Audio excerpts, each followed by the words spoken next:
Hi, Assassins. I'm Brooke. And I'm Cami. Welcome to Bookish Realms. We're just two girls who can't stop talking about fantasy books. Welcome to our deep dives of Crown of Midnight. This episode covers chapters 30 through 36 of Crown of Midnight.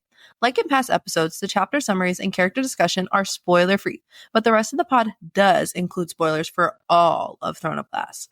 This podcast is for mature audiences only. Cami, take it away, girl. Let's get into some chapter summaries. As a reminder, this is a non-spoiler section where we summarize the chapters we'll cover in this episode. So, if you haven't read the entire series, but you have read chapters 30 through 36 of Crown of Midnight, you can listen to this section. Chapter 30. Celaena's world shatters when she stumbles upon Nehemia's mutilated body. Consumed by a storm of grief and rage, she lashes out at Prince Dorian before setting her fury on Chaol. Blaming him for Nehemia's death, she accuses him of betrayal, knowing he was aware of threats against her and said nothing. Celaena attacks Chaol, leaving a scar on his face and nearly killing him with a dagger. She declares him her eternal enemy. The chaos only ends when a guard knocks her unconscious, leaving the room heavy with the aftermath of her wrath. Dorian privately realizes that he had used his magical powers to stop Celaena's hand just before she could stab Chaol, though only Celaena noticed this intervention. Chapter 31. Dorian watches as a battered Chaol carries an unconscious Celaena to the dungeons. The weight of recent events presses down on both of them as Chaol recounts his kidnapping and how Celaena saved him by cutting through their enemies without hesitation.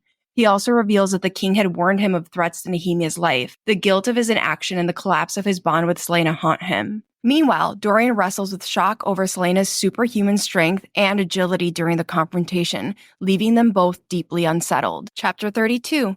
Celaena wakes in her own bed after days of confinement in the dungeons, her body free but her soul in chains. Overwhelmed by the weight of her grief, she learns she was sedated during Nehemia's funeral, her chance to say goodbye stolen. The world outside seems distant as she remains confined to her room, consumed by loss and guilt, unable to imagine life without her closest friend. Chapter 33. Far away in the harsh depths of the Kalakala mines, the daily struggle for survival continues for a slave girl who has endured 6 months of torment, longer than anyone in her family. She clings to the hope that Nehemia's work for their freedom will one day save them.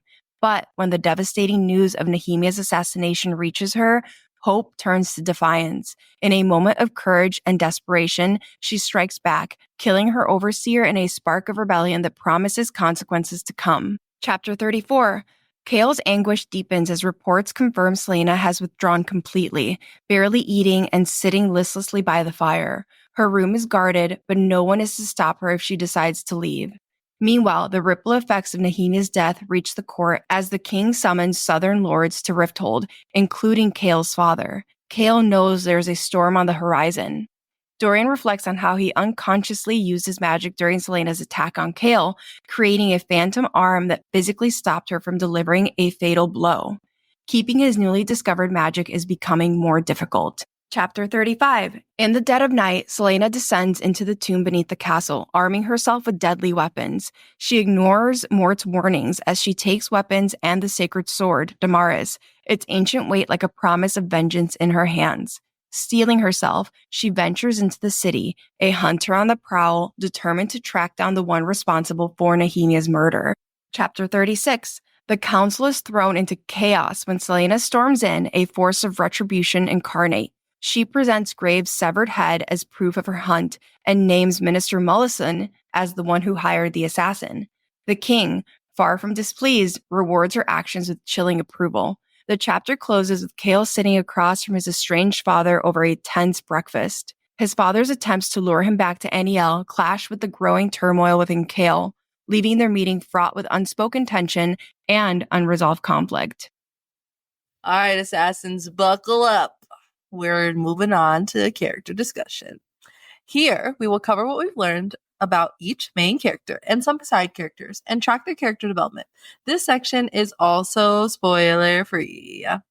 Of course, we must start with our main assassin, Celaena.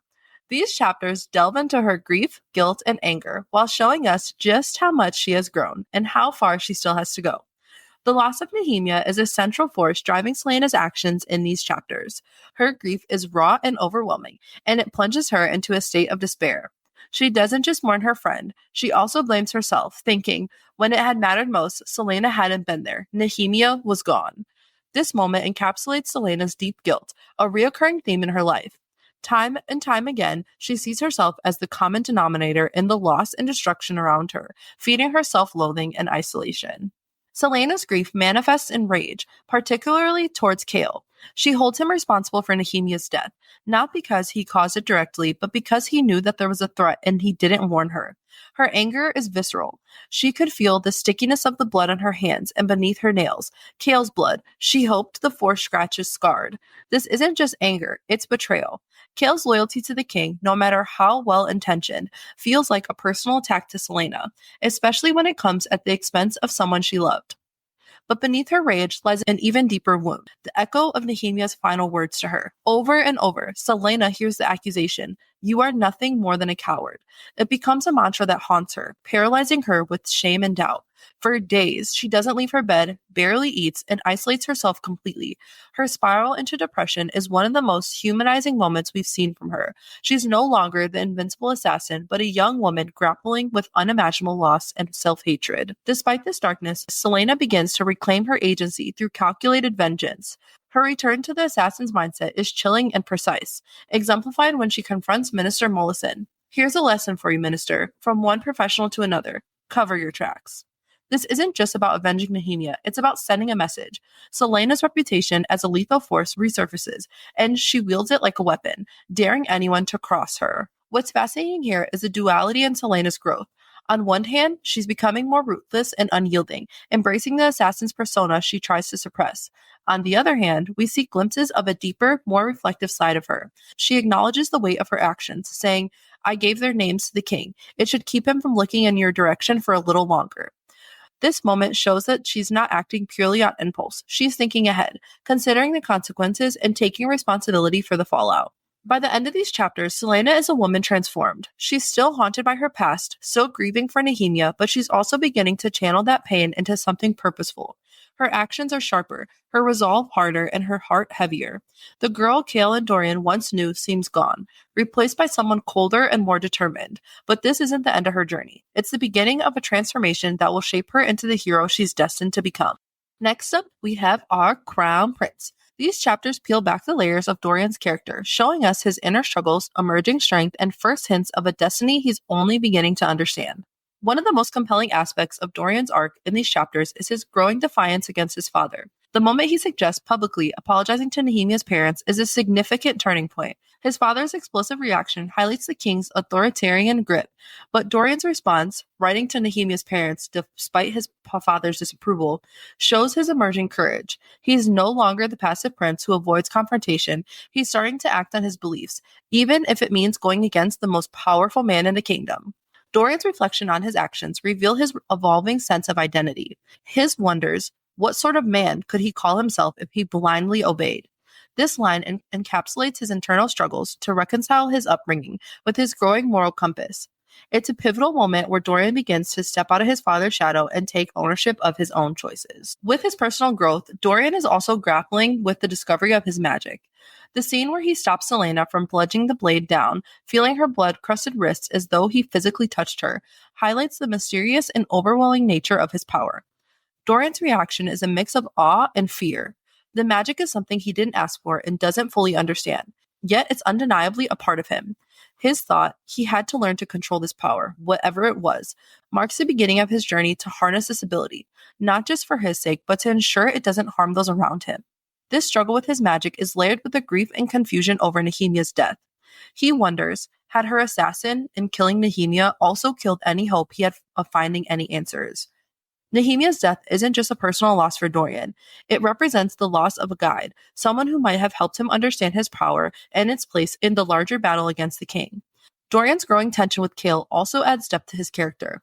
While he doesn't outwardly blame Kale for Nehemia's death, their dynamic is strained, especially as Dorian becomes increasingly aware of the complexities in their shared relationship with Selena and the court. His frustration is mirrored in his interactions with the guards, where he thinks, quote, Dorian usually didn't mind Kale's men, but he did mind being followed around day and night. This line shows his increasing need for autonomy and his frustration with the constraints of his royal status. At the heart of Dorian's arc in these chapters is a sense of awakening. He's not just a prince playing politics anymore, he's a young man grappling with grief, power, and the weight of his choices. The seeds of rebellion, morality, and self-discovery planted early in the series are starting to sprout, hinting at the pivotal role he'll play in the battle to come. Dorian's journey so far has been quieter than Selena's, but no less impactful. These chapters show us a prince who's stepping into his own, navigating the complexities of power, loss, and identity with a mix of vulnerability and determination. As we move forward, it's clear that Dorian is becoming much more than just a crown prince of Otterland. He's becoming a force to be reckoned with. Next up, we have Kale. These chapters highlight the immense weight of Kale's guilt, his fractured relationships, and the burden of his family's legacy. One of the most striking aspects of Kale's arc here is his guilt over Nehemia's death and the irreparable damage it causes to his relationship with Selena. His whispered, "What have I done?" reveals the depth of his regret. Kale, who has always seen himself as protector, now feels he's failed the people he cares for most. This guilt manifests not only in his sleepless nights, but also in his refusal to even sleep in his own bed. A poignant detail that underscores how much he's haunted by Selena's absence. The attack on him by Selena, both physical and emotional, leaves more than just scars on his face. Her fury and grief are raw, and Kale realizes that he has lost her trust forever. The realization that, quote, she would never, in 1,000 lifetimes, let him in again, cuts deeply. He begins to see how his loyalty to the king and his rigid adherence to duty blinded him to what really mattered, protecting the people he loves most. His conversation with his father adds another layer of tension. The manipulation and taunts from his father, who accuses him of disgracing their family, serve as a painful reminder of the life that Kale left behind. When his father remarks, quote, your people need you, it becomes clear that Kale is torn between the expectations of his family and his own path. His sharp reply, I haven't been your son for 10 years, shows his defiance, but there's an undercurrent of vulnerability. The sinking feeling he has after leaving his father hints at how much these unresolved family dynamics weigh on him. What makes these chapters particularly impactful is Kale's growing isolation. He's alienated from Selena, haunted by Nehemia's death, and burdened by the expectation of his position as captain of the guard. Even his friendship with Dorian feels strained as Kale wrestles with the fallout of his decisions. His father taunts that he's surrounded by shame, stings because in many ways Kale feels it too. Yet, amidst all of this, there are glimpses of growth. Kale's journey in these chapters is one of reckoning with his past, his choices, and his relationships. It's a turning point that forces him to confront who he is and who he wants to be. As we move forward, it will be fascinating to see how he navigates the challenges ahead and whether he can find a way to rebuild what was broken. And lastly, we have our side character for this one, Grave. Grave is a minor yet pivotal character in Crown of Midnight. He embodies the brutal and corrupt world Selena is determined to confront. Grave's arrogance and bloodlust are immediately apparent. He reveals that killing Princess Nehemia, that he imagined himself as Otterland's next infamous assassin. His inflated ego is showcased in his desire for recognition, believing his actions will elevate him above even Selena, Otterland's champion. Grave's reflection on the assassination, wondering if he should have left a calling card, underscores his twisted need for attention and validation, even in acts of violence. This highlights the stark contrast between him and Selena, who, despite her brutal skills, operates with a moral compass that Grave completely lacks. His bitterness towards Selena adds another layer to his character. Grave harbors resentment over their earlier encounter during the competition, where Selena humiliated him by breaking his nose. This personal vendetta fuels his animosity, but it also blinds him to the fact that Selena is not someone to be underestimated. Graves' overconfidence becomes his undoing as he underestimates her ability to hunt him down and exact revenge. Graves' rejection from the Assassin's Guild by Robin Hamill for being, quote, too cruel speaks volumes about his character. In a profession already steeped in violence, being cast out for being excessively brutal positions Graves as a symbol of unchecked savagery. This rejection not only fuels his bitterness, but also aligns with the kingdom's darker forces, like his anonymous client who hired him to kill Nehemia. The turning point comes when Selena finally confronts Grave. His bravado quickly crumbles under the weight of her fury. His attempts to lie and manipulate his way out of the situation, insisting he didn't know what she's talking about, only emphasizes his cowardice. Grave, who thrives on fear and violence, finds himself powerless in the face of Selena's unrelenting pursuit of justice. Grave's character may be short-lived, but his role is crucial in illustrating the stakes of Selena's journey. He embodies the very evil she seeks to destroy, and his downfall serves as a reminder of the thin line she walks between heroism and darkness. Grave's end is not just a victory for Selena, but also a step towards reclaiming the sense of justice and humanity that the kingdom has tried so hard to extinguish. Let's explore this world. Here we cover the main world-building elements that come up in chapters 30 through 36. We'll revisit these places and world-building elements in other episodes. For today, this section is not spoiler-free, so if you haven't finished the entire series, please do not continue. But please come back when you have. Nehemia's death is a gut-wrenching turning point, not just for Selena, but for the kingdom of Eelway, where Nehemia had been a symbol of hope.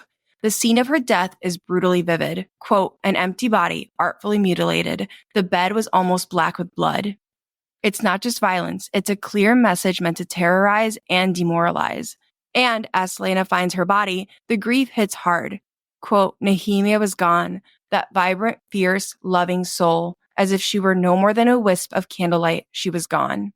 It's devastating for Selena, but it also kicks off a wave of anger and guilt that will fuel her actions from here on out. But this isn't just about Selena's loss. Nehemia's death echoes through the darkest corners of Otterland, especially in Caliculla, one of the most brutal labor camps in the Empire. This place is a nightmare. It's where the enslaved people of Eelway, along with other conquered territories, are worked to death, starved, or beaten into submission. The conditions are so bad that it's hard to imagine how anyone could survive. But in chapter 33, we meet an unnamed slave girl in Caliculla. Nehemia was her hope, her light, and when she hears the news that Nehemia has been assassinated, it sends her into action. The girl's despair flips into rebellion. Quote, Princess Nehemia is dead, assassinated by Otterland. She recites the name of everyone she's lost, including her own, and starts swinging her pickaxe in defiance. Nehemia's death becomes a spark. Her loss turns into a cry for action, and in that moment, the seeds of rebellion are planted. So, what does Nehemia's death really mean in the grand scheme of things? For Selena, it's the point where she channels all her grief into action, finally accepting her role as both an assassin and a rebel. For places like Caliculla, it becomes a rallying cry, a reminder that hope can be snuffed out, but it can also be reborn through defiance. And for the people of Eelway, Nehemia's death proves that even in the face of oppression and loss, the fight must and will go on. In these chapters, we dive deep into the dark underbelly of Rifthold, getting our most chilling glimpse yet into its slums through Selena's nighttime journey as she hunts down Grave. The city's decay is visible, with the text describing streets covered in sewage and puddles of excrement beneath every window, and buildings so dilapidated that even the poorest have abandoned them. As we've mentioned before, Rifthold is a city full of contrast. At the heart of this grim world is the Vaults, a subterranean haven for the city's most unsavory characters. It's described as a subterranean warren where only the city's cutthroats, the monsters, and the damned of Otterland come to linger. The space is carefully designed to blend light and shadow. A chandelier hangs at the center, but the walls are cloaked in darkness, providing refuge for those who prefer to stay unseen. The vault features fighting pits where brutal combat takes place, drawing in crowds eager for violence. Though it's recently changed hands after the deaths of its previous owners, Ione Jane and Roque Ferran, the establishment still carries the same brutal reputation under new leadership. Nothing about it has softened. What makes this part of Rifthold so intriguing is how it operates completely outside the realm of official power. Above ground, the glittering castle represents the kingdom's authority, but below, the vaults is the seat of criminal power. With its own code of conduct, entrance fees, and leaders, it's a place where dangerous deals are made, contracts are signed, and information can be bought and sold. This is where the city's most lethal figures gather to exchange stories, make deals, and trade in secrets. This section of the story shows the dual nature of Rifthold, a city of contrast where power and influence take many forms. Above, there's a shining palace of the elite, and below, the rotting streets where power is earned by more unsavory means. This is our analysis and foreshadowing section, which is not spoiler-free.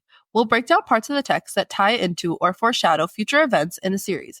If you have not read all of Throne of Glass, please do not continue. In this set of chapters, we dive into the aftermath of Nehemia's death.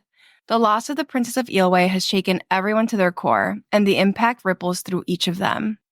Let's start with Cale and Selena. In the last set of chapters, Archer forces Cale to admit that he knew about the threat to Nehemia's life and didn't tell Selena. That betrayal hits hard, and it sets the stage for a huge fallout. In the opening of these chapters, Selena confronts Cale, and she attacks him. It's a violent reaction, and it marks the beginning of their downfall. This moment really breaks something between them, and from here on out, they're never the same. So let's go ahead and break this down, okay? Starting with Kale. After Selena's attack, he's left with no choice but to imprison her in the dungeons right next to good old Caltaine Rompier. As Kale and Dorian walk away from Selena, Kale makes it halfway up the steps before he slumps down, putting his head into his hands, and he's like, what have I done? What have I done? It's almost like he can't believe this happened, even though like he's the one that did it. Like he's the one that put her in there, or is gonna put her in there. But anyways, he blames himself, and he's not saying like what has she done or who did this, right? He is seeing like the murder of Nehemia and the aftermath like as his fault, right? Which is right in line with Kale's character. Like, of course he's going to blame himself, even though like it's not his fault that she died, but he's thinking like I should have warned her, you know? Yeah, and as like Kale continues that conversation with Dorian, he really tells Dorian like everything that's happened, his kidnapping, the events in the warehouse, and that he did keep the secret about the threat to Nehemia's life. As he speaks, we like shift to Dorian's POV, and it's here that we like truly see that something has changed permanently with Kale, with Selena, even with Dorian. Dorian says, quote, his friend was trembling, which was a horror in itself, another foundation slipping out from beneath their feet. Dorian has known Kale for their entire lives, like since they were little boys. And because of that, like Kale is a cornerstone of Dorian's existence. He's a constant in Dorian's life, and his support is like everything to Dorian. Kale has always been like a strong, stoic figure. That's all we talk about when we talk about Kale is, you know, he's so strong, he's stoic, he's the soldier. That's who he's always been in Dorian's life. He represents stability. So when Dorian sees Kale trembling, it really shakes him to his core. This is not the Kale that Dorian knows. This is not the captain of the guard who is like unflappable and unshakable. Like this really signals the moment where Kale's breakdown starts as a character. It's not just like his physical like trembling. It's like really this unraveling of the person that Kale is, which Dorian has always relied on. Kale is starting to crack. And with that shift, there's a crack in the whole foundation of what Dorian and Kale have both like come to know. The way that they both understand the world like really begins to crumble. And the breakdown of Kale continues to unfold as he removes a drugged up Selena from the dungeons. In this moment, we as the readers get to see how deeply Nehemia's death like still affects him. Quote, Nehemia's death hung around him, followed his every step. It had been days since he dared look in the mirror. Even if it hadn't been the king who had ordered Nehemia dead, if Kale had warned Selena about the unknown threat, at least she would have been looking out. Sometimes the reality of his decision hit him so hard he couldn't breathe. Kale is really, really, really being consumed by guilt and self-loathing. He feels like he's failed in multiple ways. First and foremost, he feels like he's betrayed Selena by keeping the information from her about the threat to Nehemia's life. Had he shared the warning with her, like perhaps like Nehemia's death could have been prevented, like, or Selena could have tried to help prepare better so that Nehemia wouldn't die, you know? But Kale's failure to do that, like, extends just beyond Selena. Like, his role as captain of the guard, his sense of duty has been shattered. Like, not only was, like, he was kidnapped, which also, like, that's not what he wants to be. He's captain of the guard. Like, he's supposed to be seen as this strong figure.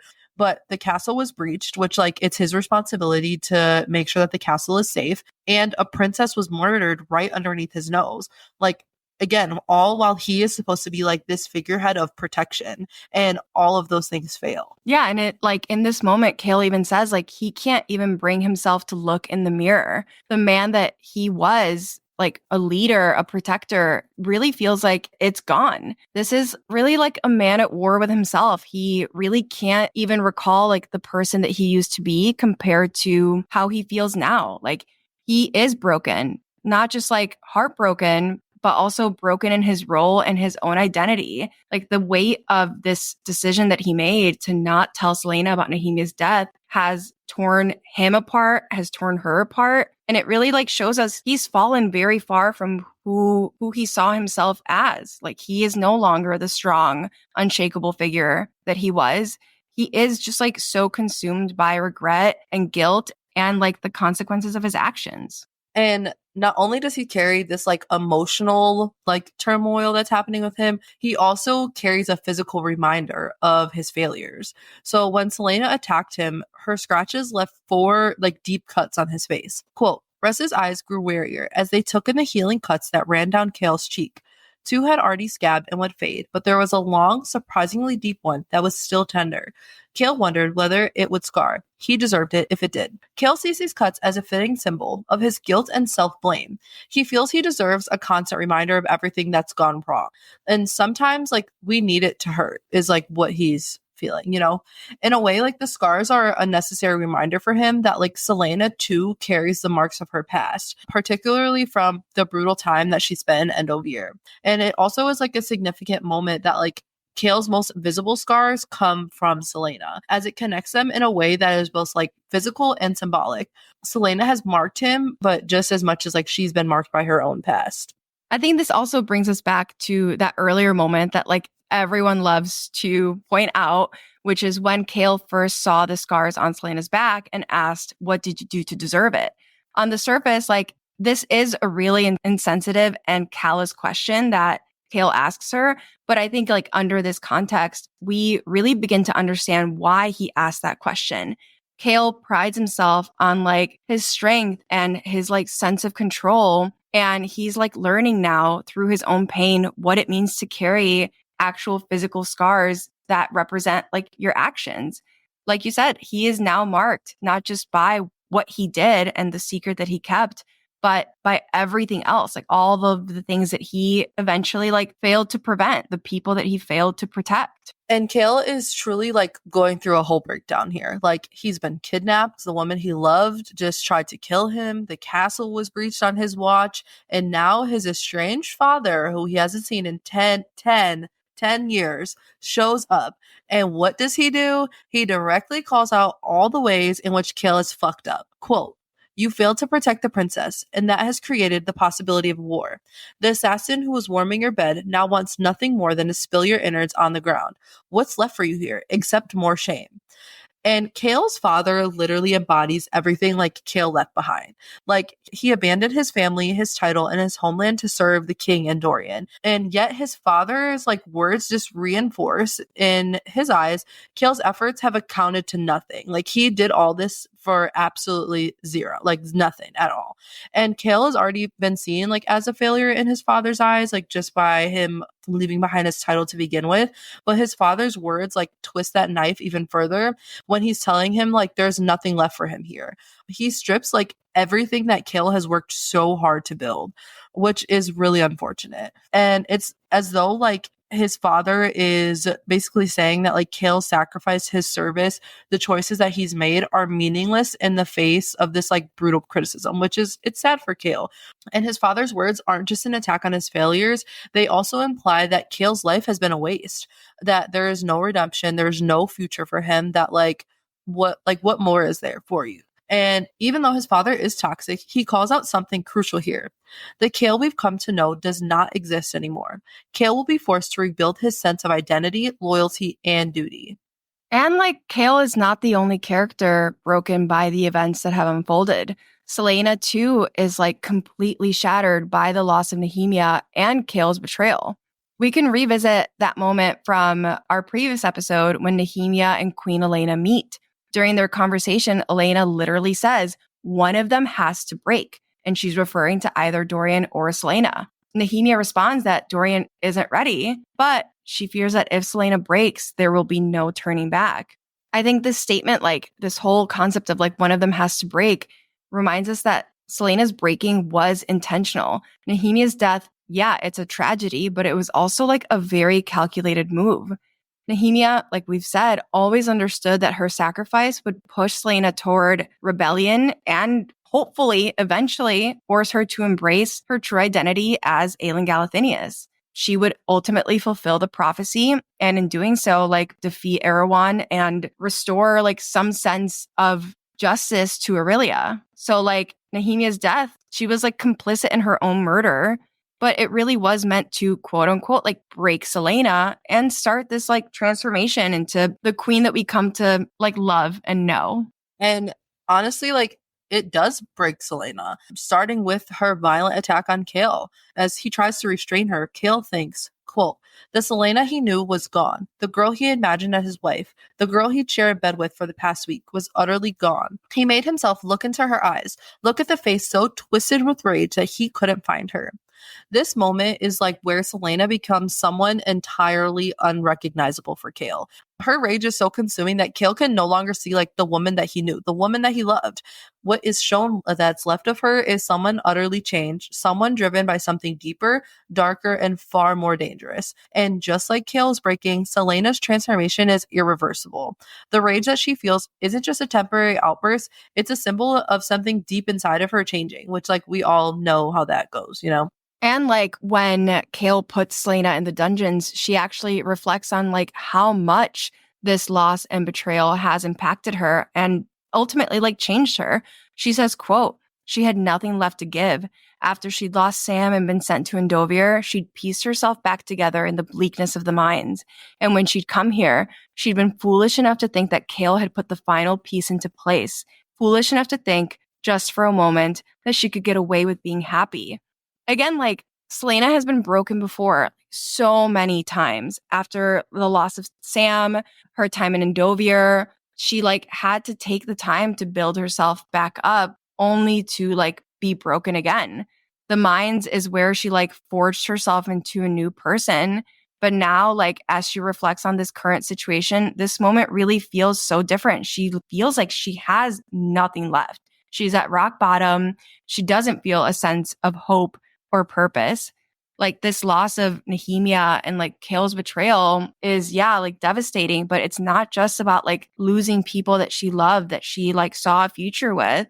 It's really like the loss of her own internal sense of like hope. And I think like that's what really like breaks her, is that it's not just that people have been taken from her, but she really loses the belief that she could ever be like happy again. This loss and this betrayal is like also the death of her last remaining hope. She's left with nothing, and it's so sad. And, you know, like this change in Selena is also painfully clear to Dorian. When she walks into the king's council room holding Graves' severed head, Dorian observes he felt his gorge rise, not just for the severed head and her blood, stiffened clothing, but also for the fact that he could not, for the life of him, find the girl he had loved anywhere in her face. And from Kale's expression, he knew his friend felt the same. In this moment, Selena is unrecognizable to them, not because of the severed head she carries or the blood on her clothes, but because something fundamental in her has changed. Kind of like we talked about earlier, like there's a crack in the foundation with her. Like it's something's changed and it's going to come crumbling down. Dorian can stomach the severed head and the blood, but the realization that Selena, like, is Selena herself has changed, that the woman standing before him is like no longer this person that he's come to care about. She is now a stranger to him, is what truly unsettles him. For Dorian and Kale, the loss of the version of Selena that they've come to know and love is almost as shattering as the events that led up to like her losing the sense of self that they all fell in love with, you know? Yeah, and like this change in Selena triggers like this use of like very specific language to describe her, which we feel like this language foreshadows her true identity and hints at the parts of herself that she hasn't yet like embraced. By the end of Crown of Midnight, we learn that Selena is not only Aelin Ash River Galathinius, but she's also part Fae and is capable of taking on a Fae form. The Fae in this world, which we don't learn until later, but they're often depicted with like these feral animalistic traits. And in these chapters, we see like really subtle hints through word choice and imagery that seem to like kind of anticipate this reveal of her Fae form. This like pattern of language begins with Selena's attack on Kale. Quote, and then she was snarling like some kind of wild animal as she snapped for his neck. The use of these words, like snarling and wild animal, is significant. Like these words paint like an image for us of like something that's untamed, primal, and dangerous. And like, yes, we've always come to know like Selena as like a dangerous person. I mean, she's an assassin, but also this is not the Selena we've come to know.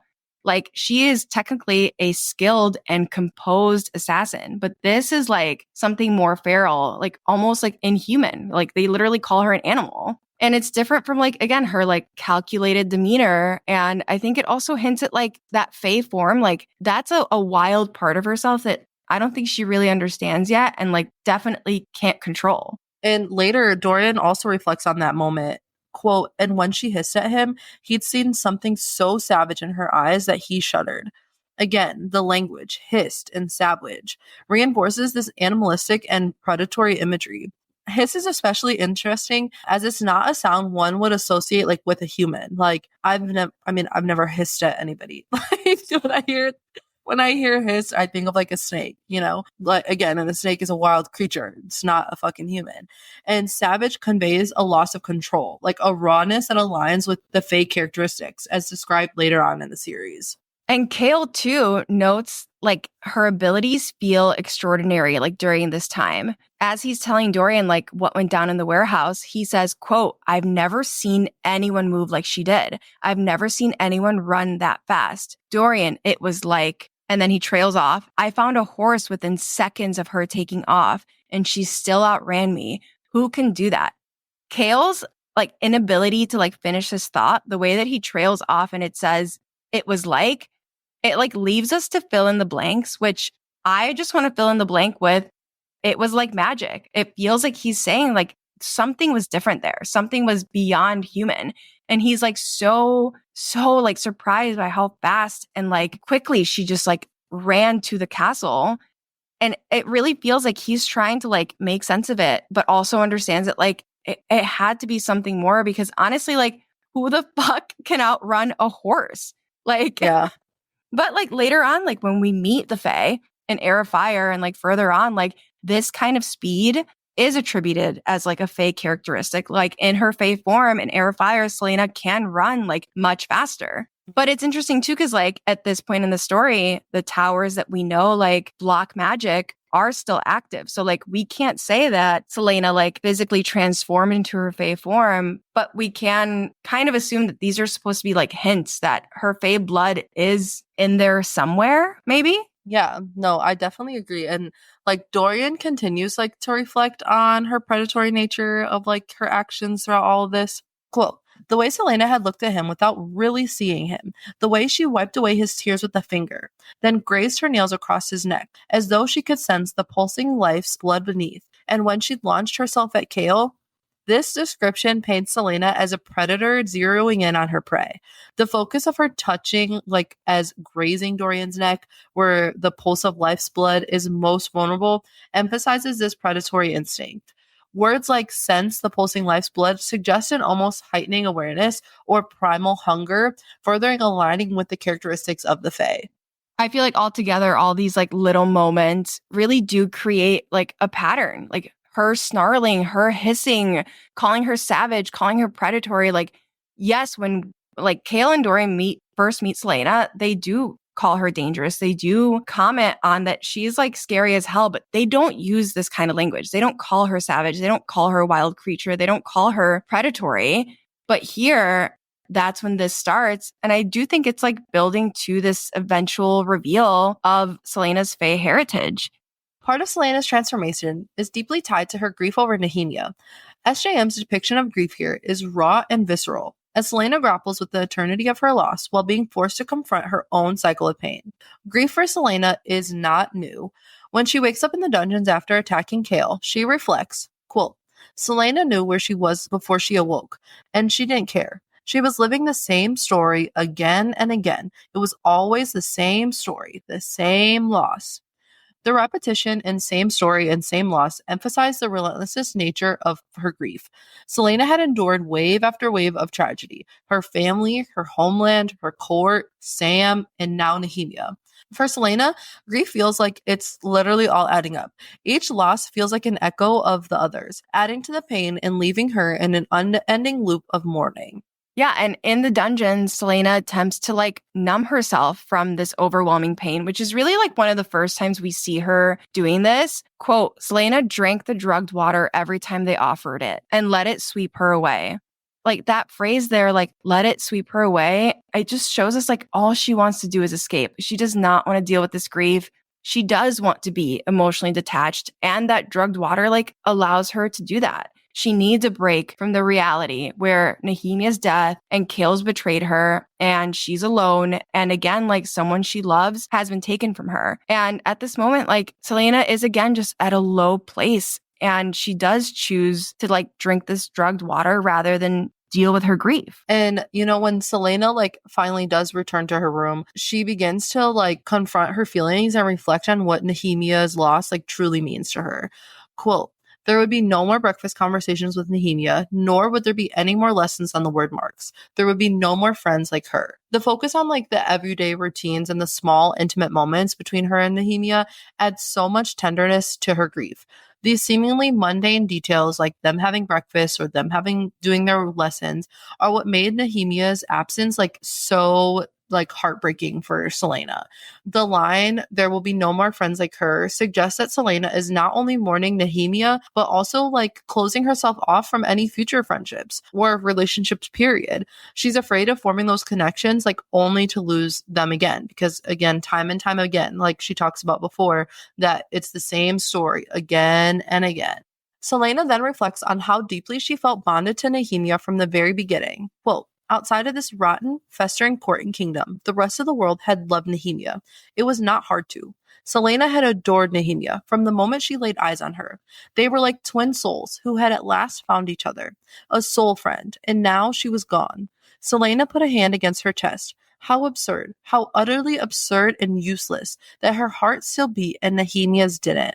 The term soul friend shows the depth of their connection, presenting Nehemia as like a spirit who understood Selena in a way that few others did. And it also is this like harsh reality of the loss. Like Nehemia's absence feels like it just doesn't feel right. Like the world beneath Selena's feet it's like kind of pulled under her. Like the rug from under her is pulled out. And she just feels like the world itself is being altered. And the imagery of Selena's heart like continuing to beat while Nehemia's does not, like conveys the survivor's guilt that she's carrying. Like she's trying to figure out like, how is this person who cared so much and is this bright light, how is she dying? Like how is she dead? And like all the horrible things that I've done, like I just don't get it. And it's just like hard for her to be able to reconcile like her own existence with Nehemia's death. Yeah, and we really see like SJM paints us a really like raw, real picture of grief. And Selena's grief like paralyzes her. She literally can't leave her bed for days, but it also like makes her reflect on her relationship with death itself. Quote, but death was her curse and her gift, and death had been her good friend these long, long years. This is Selena's duality. This is what we've always talked about. Like for her, death is a personal thing, but it's also a professional thing. It's her curse because she always loses the people she loves. She lost her family, her court, her homeland, but she also uses it as a gift. It's the skill that she wields as an assassin.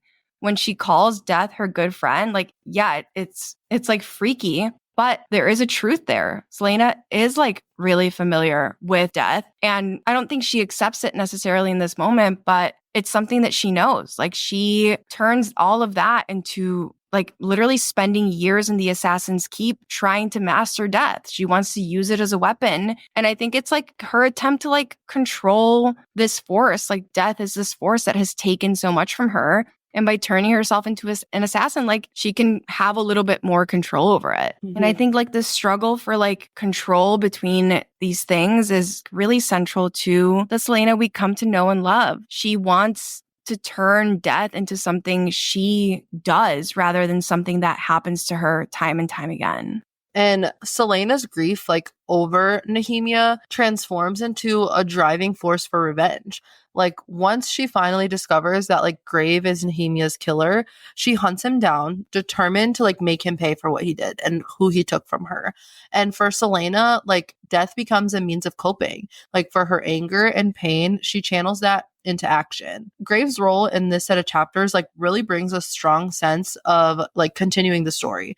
Like his presence recalls events and dynamics from Throne of Glass, which is the first book in the series. When Selena and Grave first crossed paths, they were competitors against each other. Even then, like Grave harbored hatred for Selena, fueled by resentment, because Arobin had rejected him from the Assassin's Keep for being, quote, too cruel with his prey, a stinging rejection from someone who prided himself on his capacity for violence.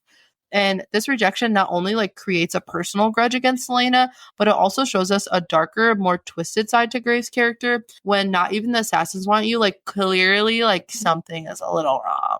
And like Selena takes revenge quickly. She kills Grave, but it's interesting how SJM, like we said, weaves in these callbacks that deepen this confrontation between the two of them. Graves' grudge against Selena isn't just professional. It is personal. And it's, like you said, rooted in these encounters that they had during the competition in Throne of Glass.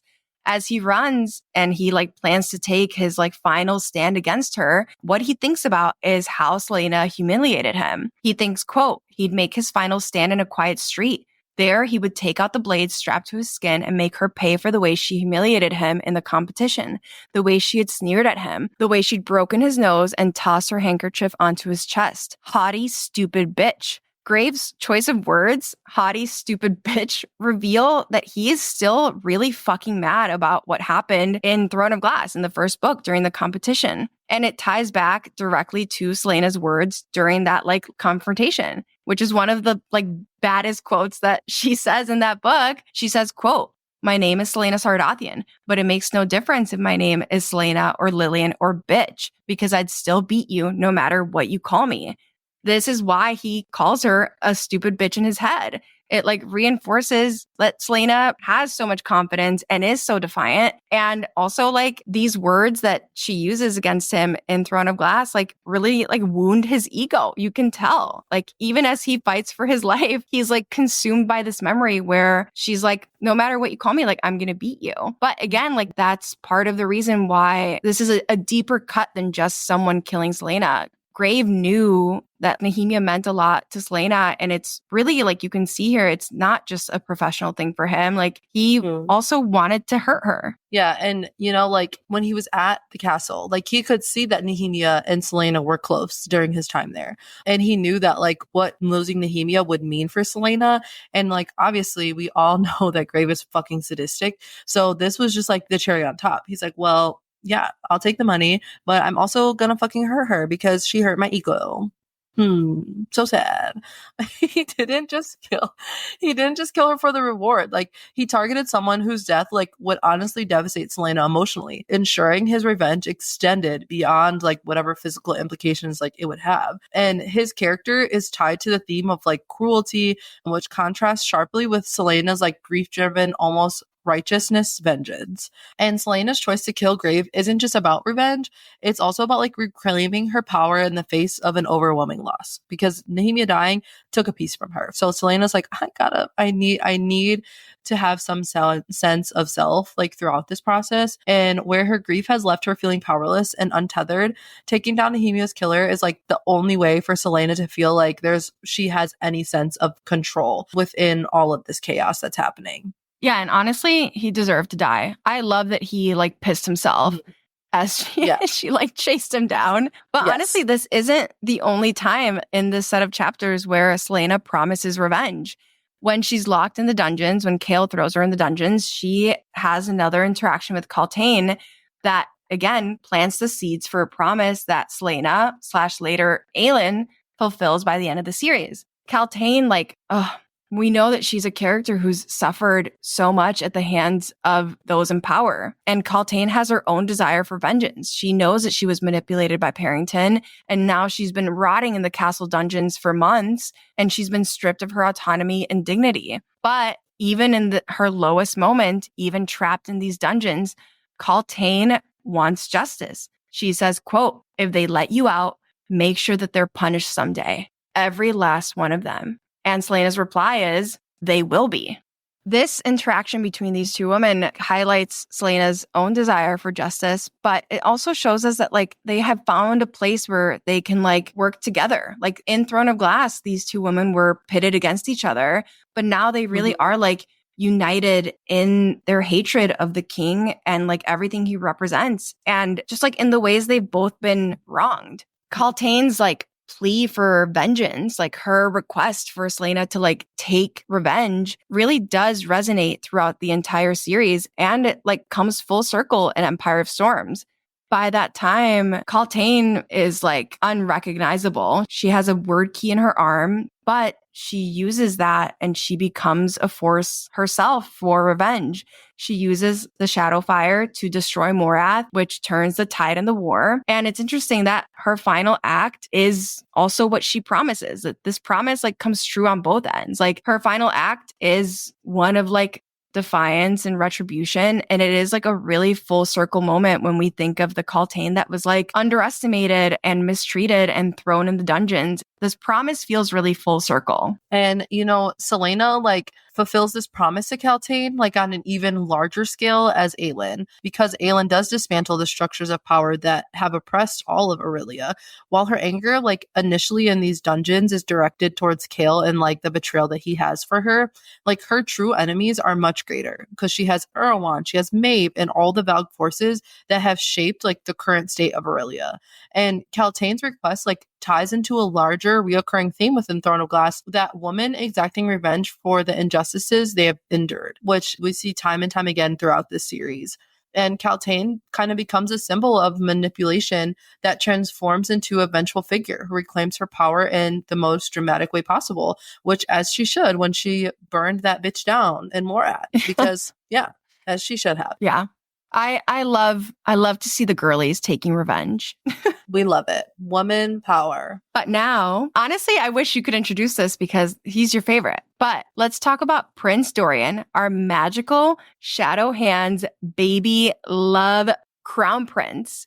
In this set of chapters, Dorian is reeling from Nehemia's death, struggling to support Kale, feeling really conflicted about what's going on with Selena, and also he's still dealing with the fact that he's got magic.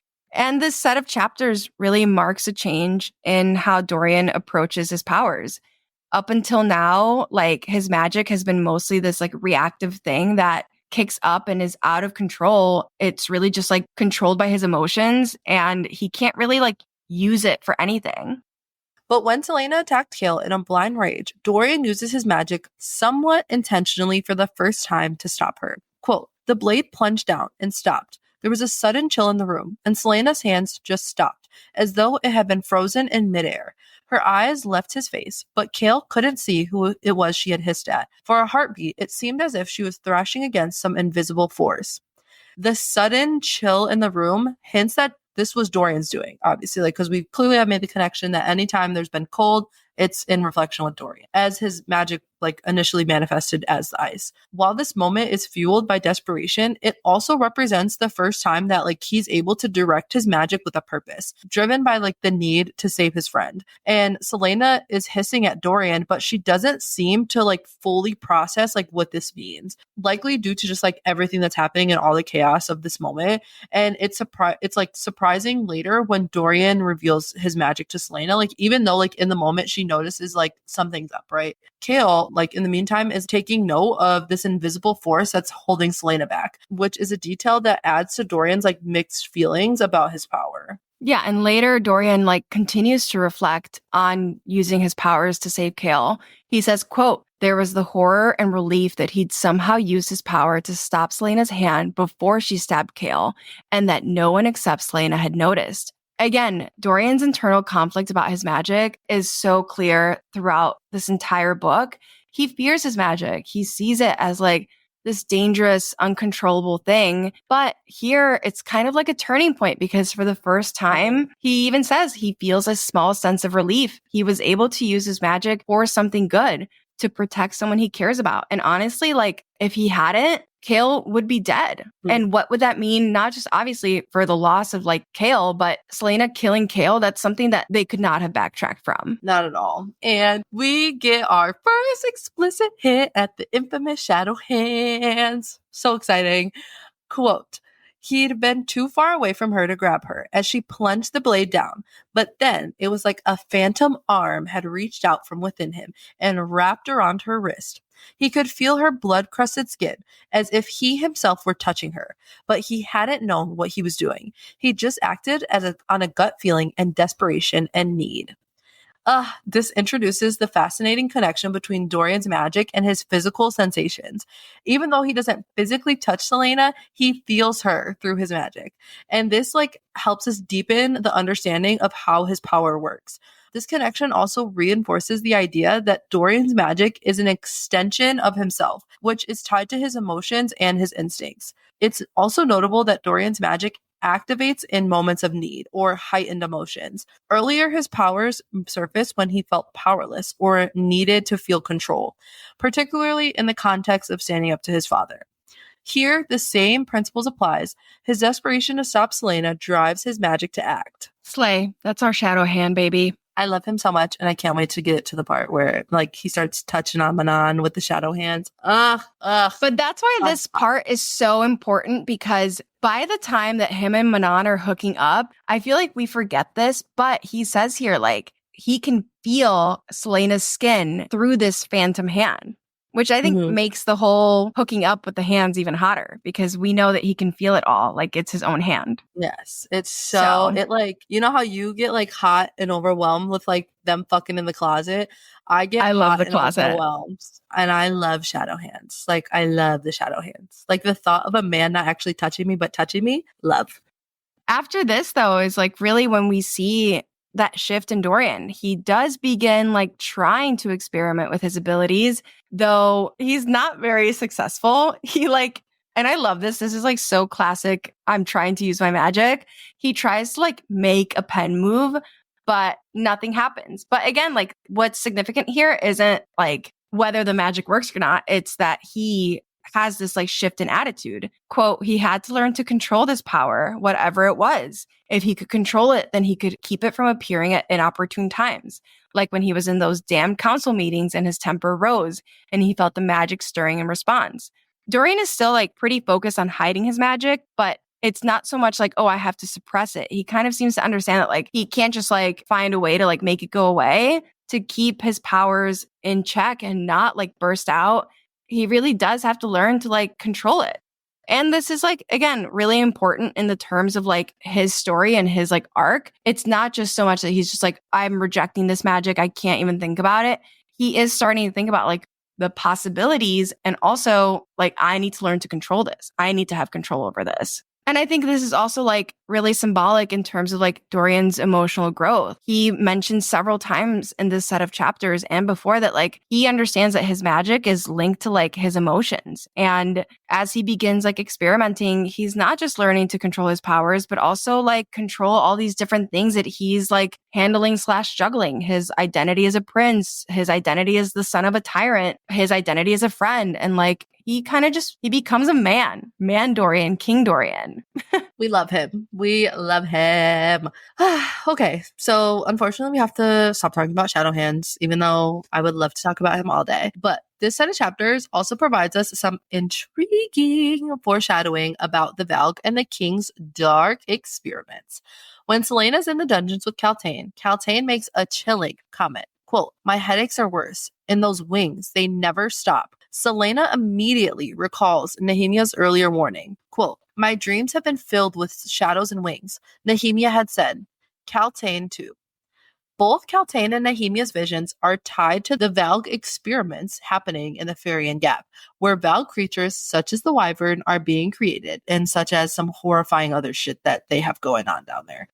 So this detail connects the thread between Kaltain, Nehemia, and Roland, because later on in the series, we all learn that they have some sort of presence of magic in their blood, which is interesting considering all the characters have been powerful magic wielders, if power were suppressed in Otterland. And we've touched on this before, that these dreams kind of tie into our running theory that what makes them have these dreams is that they're sensitive to magic. They're sensitive to these Valg creatures that are being created, and it causes these unsettling dreams. Nehemia takes these dreams really seriously, even though she's not a magic wielder in the way that Kaltain and Roland are, but she does actively use the word mark magic, which might explain why she experiences these similar dreams / visions. But our other theory about these dreams is the character's proximity to the clock tower. That tower is later revealed to be made of wordstone and is one of 3 magic blocking towers. And we really think that it could amplify the effects of those like towers on people who are sensitive to magic. Like being so close to this tower could heighten their awareness of like the Valg's influence, even if they like don't fully understand it. There's something there about like these like surges of magic and these magic wielders who are all dreaming about these wings and these shadows and these things, you know? Yeah. Further foreshadowing comes when Selena meets with Archer, who hints at the king's darker connections. Quote, "Be our eyes and ears in the castle. Help us. Help us, and we can find a way to save everyone, to save you. We don't know what the king plans to do, only that he somehow found a source of power outside of magic, and that he's probably using that power to create monstrosities of his own. But to what end? We don't know. That's what Nehemia was trying to discover, and it's knowledge that can save us all. This is one of the first explicit acknowledgments that the king has acquired power through unnatural means." Archer's references to the monstrosities foreshadow the Valg experiments, including the creation of the Wyvern and the other horrors that are happening in the Farian Gap and Morath. However, Archer's role here is layered with deception. While his comments about the king's power are accurate, he attempts to emotionally manipulate Selena to participate in the rebel group by bringing up Nehemia, because he knows by bringing up Nehemia that like Selena's going to want to avenge Nehemia in some way. And this manipulation becomes even more gross when it's revealed that Archer orchestrated Nehemia's assassination by hiring Grave to carry out the hit. Archer's use of Nehemia's name to recruit Selena is not only hypocritical, but it also shows us what a little snake-ass bitch he is. Fucking hate that dude. As Selena copes with her grief over Nehemia's death, we start getting this like motif of fire. These mentions of fire grow more and more frequent and significant as the story builds toward the reveal of Selena's true identity as Aelin Ashford Galathinius and her fire-breathing bitch queen magical powers. In one scene, Selena's sitting in front of a fire. Quote, "The shadows in the room grew and the embers seemed to breathe as she watched them, breathing with her, pulsing with each heartbeat." The imagery here is so interesting. The connection Selena feels with the fire is really subtle, but even she takes note of it. It's just interesting because she hasn't accessed this fire magic for over a decade, but here the embers are quote unquote like breathing with her and pulsing with her heartbeat. And it really like, obviously when you're reading it at first, like no one's going to catch this, but on a reread, when you know what her power is, it really kind of like links this like subconscious connection between Selena and the element of fire, even if she's like not actively using her magic in this moment. Selena's last memories of her fire magic are tied to trauma, not just like the loss of like her entire family and the destruction of her childhood home and like the loss of Terrasen, but also like the fact that when she was younger, she couldn't control it. And she never got the chance to learn to control it because then it was taken away. I think her relationship with fire is like so complex. And I mean, we see that in Heir of Fire because it is like this source of power, but it's also like a reminder of her pain and a reminder of this trauma. It's just interesting here that when she's in this grief spiral, she starts like breathing with this fire. And you know what? Like, later in this same scene, after Selena realizes that Grave must be the one that killed Nehemia, fire is mentioned again. Quote, "A familiar dark fire rippled in her gut, spreading through her, dragging her down into an abyss without end." This description ties to her emotions, grief, rage, and the thirst for revenge, to her fire, to reinforcing its significance as both literal and symbolic force in Selena's life. The dark fire represents the destructive aspects of her power and emotion, dragging her into a consuming abyss.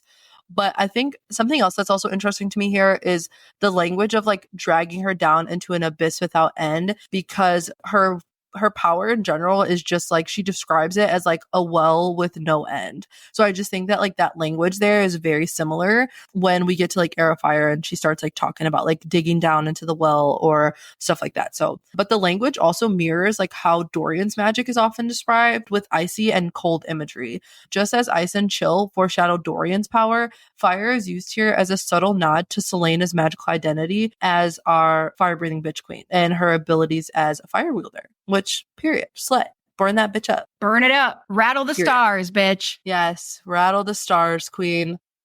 And next, we have our favorite moments. These are moments in this set of chapters that we really just loved. I have two favorite moments from this set of chapters, and honestly, they're more like one-liners, but they hit so hard. The first one is when Selena starts piecing things together and realizes that Grave must be Nehemia's killer because of the way that Nehemia's body was like so mutilated. This moment comes after days of her drowning in grief, attacking Kale, getting thrown into the dungeons, and barely being able to leave her bed except to sit by the fire, lost in her pain. But then something shifts. She knows she has to act to hunt Grave down and avenge Nehemia. And we get this one incredible line. Quote, Selena Sardathian stood from her chair. That's it. Just that. But it's like so powerful. For me, this line says everything. It's a signal that Selena is still in there somewhere.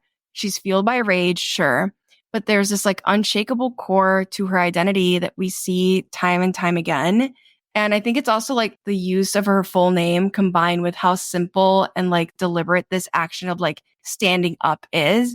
It's not flashy, but it's filled with purpose. And I love this moment. And my second favorite moment is when Selena storms into the King's Council chambers with Graves' head. She's like literally holding this man's like severed head, and Dorian is watching this whole thing unfold, absolutely horrified and terrified because they can all see that Selena is on edge and she's definitely pushing the boundaries here. But what's wild is that the king, he's pleased with her. And then we get this fantastic line from Dorian's POV. Quote, then Selena and the King of Otterland smiled at each other, and it was the most terrifying thing Dorian had ever seen. Ooh, there's so much to unpack here. First off, on a reread, this line feels so symbolic. It's literally the Queen of Terrasen and the King of Otterland facing off, smiling at each other like it's some dark game of chess.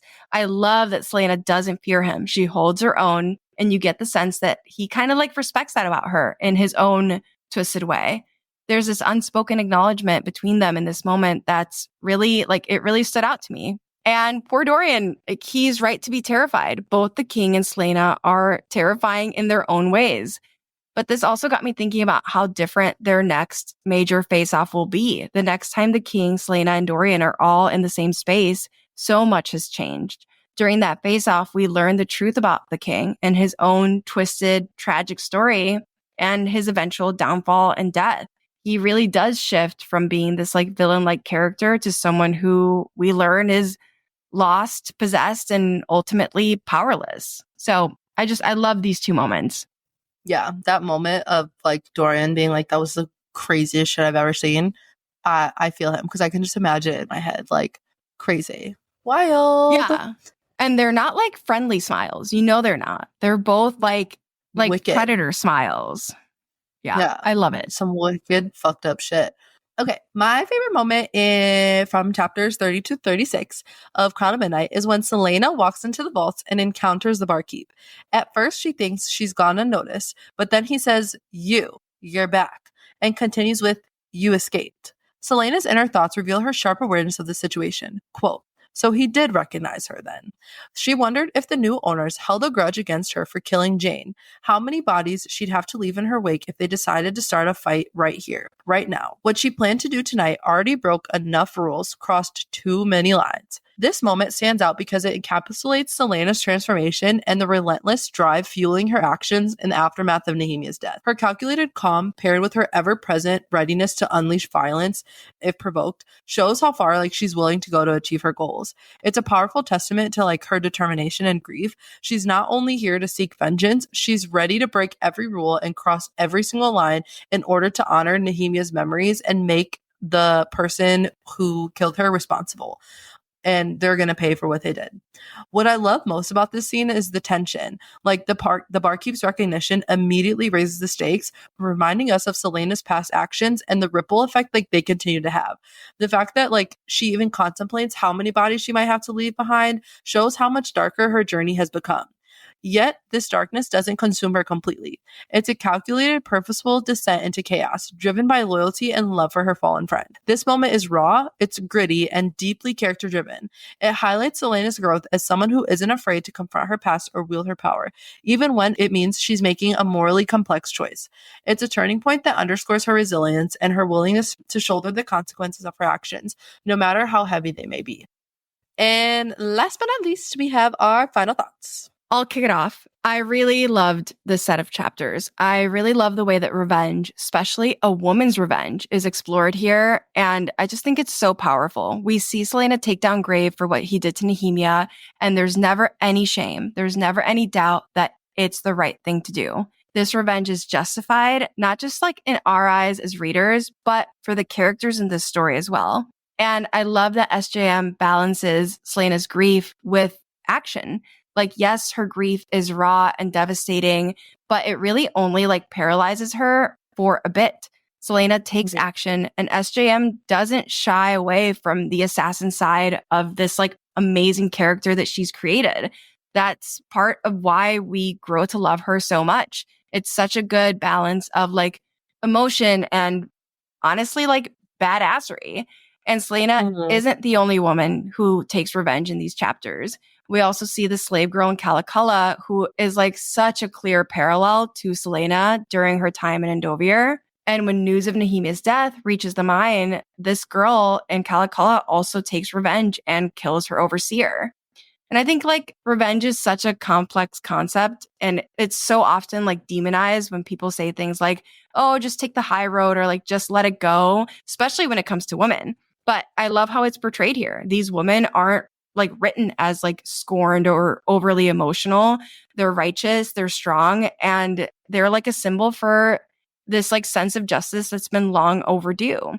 And I also just like love that women are so central to this series. I love how their strength, whether it's like fueled by grief or revenge or resilience, is constantly in the spotlight throughout all these books. And it's definitely like one of the things that keeps me coming back to these books because I just love strong women. Yes, I agree. One thing that really like stuck out to me like throughout this whole thing and like my final thoughts for this is just the amount of times that Selena continues to reference her last conversation with Nehemia, and she continues to bring up like the repetition of "you are nothing more than a coward." Like it shows up time and time again like throughout these chapters, and it kind of like overshadows all of the positive things that her and Nehemia like had been through as a friendship. And it's just really sad like to see it happen because it kind of like adds layers like to Selena's grief, like making it not just about like the loss of her friend, but also like about Selena's identity and like how like her self-worth. And as a reader, like it's heartbreaking to know that like Nehemia saw more in Selena than like she ever admitted outright. But like Selena is so fixated on like the final words that Nehemia says to her that it like belies like the love and faith Nehemia did have in her. And it kind of like creates this disconnect between what Nehemia truly thought of Selena and what Selena believes she thought, which creates like this emotional conflict. Basically, like to end this off, like it's just crazy that like grief can kind of fuck up your perception of like how somebody sees you. And I also like, I think it ties back to like Katie and I always say, like, we can't go to bed upset. Don't leave the house without saying I love you. Like, I think part of the reason why it haunts her so much is like, it was like their last conversation. And like, that's fucking heartbreaking. Like, I don't know. That's part of the reason why it like that whole concept of like, it haunts the narrative. Like, this haunts the narrative. The word coward and these last words that they exchange, like, do haunt this narrative and haunt Selena. But like, yeah, don't go to bed upset. Don't leave the house without saying I love you because you just never know. And even when she's running back to the castle, she's like, this can't be what's happening when our final conversation was so bad. And that's so sad. And that wraps up our deep dives for chapters 30 through 36 for Crown of Midnight. We hope you enjoyed our analysis and theories. Don't forget to follow us on Instagram and TikTok, where our handle is @BookishRealmsPod. We'd love to hear your thoughts on these chapters, so drop us a comment or send us a message. Also, leave us a rating if you like what you heard. It really helps us out. Join us next week when we continue our Crown of Midnight deep dives with chapters 37 through 44. Until then, keep reading, Assassins. Bye!